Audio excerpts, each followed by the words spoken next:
Welcome friends in health rainbow. दोस्तों, आज इस वीडियो में हम बात करेंगे 10 मेजर डिजीजेस ऑफ नर्व्स। मतलब हम बात करेंगे नसों की 10 सबसे बड़ी बीमारियों के बारे में। उनमें जो सबसे पहले आती है वो होता है अल्जाइमर डिजीज। दूसरे नंबर पर है Bell's palsy, cerebral palsy, epilepsy, Huntington disease, meningitis, multiple sclerosis, Parkinson disease, stroke और लास्ट में अमायोट्रोपिक लेटरल स्क्लेरोसिस। इनके बारे में आगे हम डिटेल में बात करेंगे। सबसे पहले बात करते हैं अल्जाइमर डिजीज की। मतलब ये ऐसी बीमारी है जिसमें क्या होता है कि व्यक्ति की याददाश्त चली जाती है, मतलब भूलने की बीमारी। इसमें क्या होता है अल्जाइमर डिजीज में, इसमें क्या होता है कि व्यक्ति की याददाश्त संबंधित समस्याएं हो जाती हैं। जैसे उसको आज सुबह क्या हुआ उसका याद नहीं रहता है, दोपहर को क्या हुआ उसका याद नहीं रहता है। और क्या होता है, व्यक्ति ज़्यादा सोच नहीं पाते हैं, निर्णय वगैरह नहीं ले पाते हैं। बोलने और समझने में भी इन लोगों को परेशानी होती है। ये लोग जो होते हैं जल्दी खो जाते हैं, मतलब जहाँ भी जाते हैं वहीं भटक जाते हैं। इनका जो व्यवहार होता है वो बहुत चिड़चिड़ा हो सकता है, बहुत ज़्यादा उसमें बदलाव आते हैं। ऐसे व्यक्ति डिप्रेशन में बहुत जल्दी जाते हैं और इनका व्यक्तित्व भी थोड़ा अलग सा होता है। दूसरे नंबर पर आती है फेशियल नर्व पाल्सी, या जिसको बेल्स पाल्सी बोलते हैं। इसमें क्या होता है, चेहरे के एक हिस्से में जो होता है अचानक कमज़ोर हो जाता है या उसमें पैरालिसिस हो जाता है। इस वजह से क्या होता है, व्यक्ति को मुस्कुराने में, आंखें झपकाने में कठिनाई होती है। चेहरे को हिलाने में भी काफ़ी बार कठिनाई होती है। मुंह जो होता है एक तरफ को लटका हुआ रहता है, या आंखें भी एक तरीके की जो होती हैं जो झपक सी जाती हैं। ऐसे व्यक्तियों की लार टपकती रहती है। खाने पीने में इनको परेशानी होती है। चेहरे में दर्द, बेचैनी, इन लोगों को स्वाद भी नहीं पता चलता है। तीसरे नंबर पर आती है सेरेब्रल पाल्सी, मतलब सीपी। इसमें क्या होता है, इसमें मांसपेशियां कमज़ोर हो जाती हैं, चलने में परेशानी होती है। व्यक्ति संतुलन सही से नहीं बना पाता, इसलिए उसको व्हील चेयर की ज़रूरत पड़ती है। बोलने में, निगलने में कठिनाई होती है। इनको दौरे भी पड़ते हैं मिर्गी के रोगी की तरह। साथ में इनका व्यवहार संबंधी समस्याएं होती हैं, चिड़चिड़े टाइप के हो जाते हैं। उसके बाद आता है मिर्गी। मिर्गी जैसे ज़्यादातर लोग जानते हैं, दौरे पड़ने की बीमारी। इन लोगों को कहीं भी दौरे पड़ जाते हैं। मांसपेशियों में इनमें ऐंठन आती है। असामान्य व्यवहार होता है, किसी व्यक्ति को घूरते हैं तो घूरते ही रहते हैं। कांपना होता है इनका, थकान है। इनका जो दिमाग सही से काम नहीं करता है, बहुत जल्दी चीज़ें भूल जाते हैं। इनकी दिमाग जो होता है मति भ्रम, पागलपन जैसी इनको समस्याएं जो होती हैं आ जाती हैं। उसके अलावा इन लोगों को स्वाद और गंध में बदलाव जो है पता नहीं चलता है। भूख में भी बदलाव इनकी आ जाता है। इनको खाना खाने की इच्छा वगैरह नहीं होती है। ये सब जो बीमारियां होती हैं ये दिमाग और नसों की वजह से होती हैं। उसके अलावा अगली जो बीमारी होती है वो हंटिंगटन डिजीज़, एचडी डिजीज़ के नाम से जानते हैं। बहुत कॉमन बीमारी होती है। इसमें क्या होता है, चेहरे और अंगों का धड़ में अनिश्चित, मतलब अपना कंट्रोल नहीं रहता है, झटकेदार हरकतें होने लगती हैं। मांसपेशियों में ऐंठन है, मांसपेशियों में अकड़न रहती है, चाल इनकी गड़बड़ हो जाती है। इन लोगों को भी क्या होता है कि बहुत बार जो होता है व्हील चेयर का ही इस्तेमाल करना पड़ता है। एक ही जगह पर ये लोग लेटे रहते हैं, कोई निर्णय ले सकते, खाने पीने खुद वगैरह खाना पीना भी ये लोग ज़्यादातर नहीं कर सकते हैं। इन ऐसे लोगों को डिप्रेशन और चिंता, चिड़चिड़ापन, ये बहुत ज़्यादा समस्याएं होती हैं। उसके अलावा जो है ये लोग बहुत आक्रामक होते हैं, किसी पे भी हमला कर देते हैं। तो ये समस्याएं इसके बारे में होती हैं।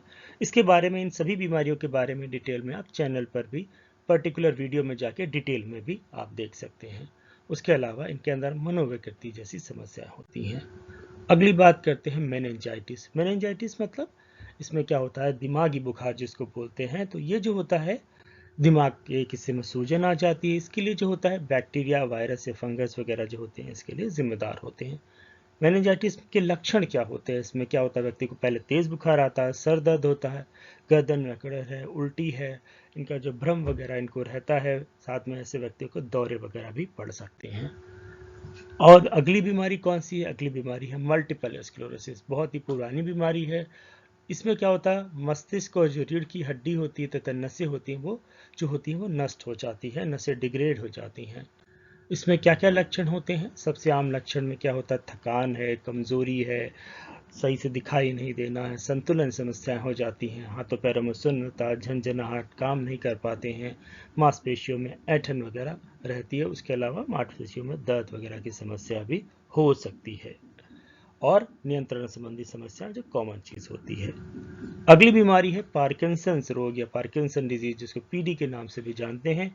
ये भी जो होती है नसों की बीमारी होती है, जो मस्तिष्क और नसों से संबंधित होती है। जो नसें होती हैं उसको ये खराब कर देती है। ये बीमारी जो होती है धीरे धीरे शुरू होती है और समय के साथ साथ में ये खराब होती चली जाती है। इसमें होता क्या है, पार्किंसन के लक्षण क्या होते हैं? हाथों पैरों में कपकपाना, कपकपी जो होती है सिर और चेहरे पे भी हो सकती है, मांसपेशियों में कठोरता, जकड़न आ जाती है, चलने में परेशानी है, संतुलन नहीं बना पाते हैं, डिप्रेशन बहुत जल्दी हो जाता है, नींद वगैरह नहीं आती है और कब्ज की समस्याएं ऐसे लोगों को बनी रहती है। उसके अलावा निगलने में, बोलने में कठिनाई वगैरह भी होती है। ये जो बीमारी है मुख्यतः ओल्ड एज में ज़्यादा होती है।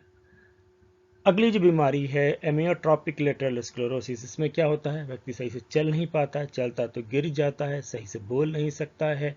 उसके अलावा चोकिंग की समस्याएं बहुत होती हैं, हाथों पैरों में वीकनेस होती है, मसल्स क्रैम्प्स बहुत ज़्यादा होता है ऐसे व्यक्तियों के। उसके अलावा क्या हो सकता है, मांसपेशियों में कमजोरी जैसे हमने बात करी आ जाती है। उसके अलावा मांसपेशियों का एक पार्ट छोटा बड़ा हो सकता है, बोलने में कठिनाई होता है जैसे हमने बात करी, निगलने में कठिनाई है, सांस लेने में कठिनाई हो सकती है, मांसपेशियों में ऐंठन वगैरह की भी समस्या होती है। उसके अलावा थकान है वो भी हो सकती है। जो एलएस के सिम्टम्स भी पार्किंसंस की तरह धीरे धीरे शुरू होते हैं और वक्त के साथ ये खराब होते चले जाते हैं। अब बात करते हैं किन लोगों को बीमारी होने की ज़्यादा समस्या होती है। जैसे मैंने अन्य वीडियो में बताया है, ये जो बीमारियां जो होती है महिलाओं में ज़्यादा पाई जाती हैं। उसके अलावा विटामिन, जिन लोगों के अंदर विटामिन बी और विटामिन डी की कमी होती है या विटामिन बी12 की कमी होती है उनको ज़्यादा होता है। साथ में जिन लोगों को डायबिटीज़ है, हाइपरटेंशन की बीमारी है, आईबीडी की बीमारी है या किडनी वगैरह खराब रहती है, उन लोगों को ये बीमारियाँ होने के चांसेस ज़्यादा रहता है। साथ में जिन लोगों को टीबी और एचआईवी हुआ था, जिनकी इम्यूनिटी डाउन होती है, उन लोगों को भी बीमारी होने के चांसेस ज़्यादा होते हैं। साथ में जिन लोगों का थायराइड बीमारी पुरानी हो गई है, बहुत पुरानी है, उन लोगों को भी बीमारी होने की संभावना ज़्यादा होती है। साथ में जो लोग अल्कोहल लेते हैं, शराब पीते हैं या स्ट्रेस वगैरह लेते हैं, समय से सोते नहीं हैं, मतलब नींद पूरी वगैरह नहीं लेते हैं, उनकी वजह से भी क्या होता है, इन लोगों को बीमारियां होने के चांसेस ज़्यादा हो जाते हैं। तो आप क्या करेंगे, तो उसके लिए आप विटामिन बी12 का टेस्ट करवा सकते हैं। उसका लेवल कम है तो विटामिन बी12 का सप्लीमेंट्स वगैरह आप ले सकते हैं। विटामिन डी की कमी है तब भी ऐसा हो सकता है तो विटामिन बी12 के टैबलेट, इंजेक्शंस वगैरह आप ले सकते हैं। या उसके अलावा कैल्शियम की टैबलेट है, सैशे है, वो वगैरह आप ले सकते हैं। तो इसके लिए आप अपने डॉक्टर से भी डिस्कस कर सकते हैं। उसके अलावा यदि आपको कोई पहले से बीमारी है तो उसका इलाज ज़रूर करवाएं। यदि आपकी कोई क्वेरी है तो कमेंट बॉक्स में आप कमेंट कर सकते हैं। अब बात करते हैं कि नसों की यदि कोई बीमारी हो जाती है तो कौन से डॉक्टर को दिखाएंगे। तो उसके लिए आप अपने नज़दीकी जनरल फिजिशियन से बात कर सकते हैं या आपके यहाँ कोई न्यूरोलॉजिस्ट है या न्यूरोसर्जन है तो आप उनसे भी मिल सकते हैं। नसों की समस्याओं से बचने के लिए बेटर है कि आप एक्सरसाइज करें, हेल्दी रहें और हेल्दी डाइट लें। इसके लिए आप मेरा दूसरा अन्य वीडियो भी देख सकते हैं। तो उम्मीद है आपको इन्फॉर्मेशन अच्छी लगी होगी। अच्छी लगी तो प्लीज़ चैनल सब्सक्राइब करें और वीडियो को लाइक करें। With this, thank you very much for watching health rainbow.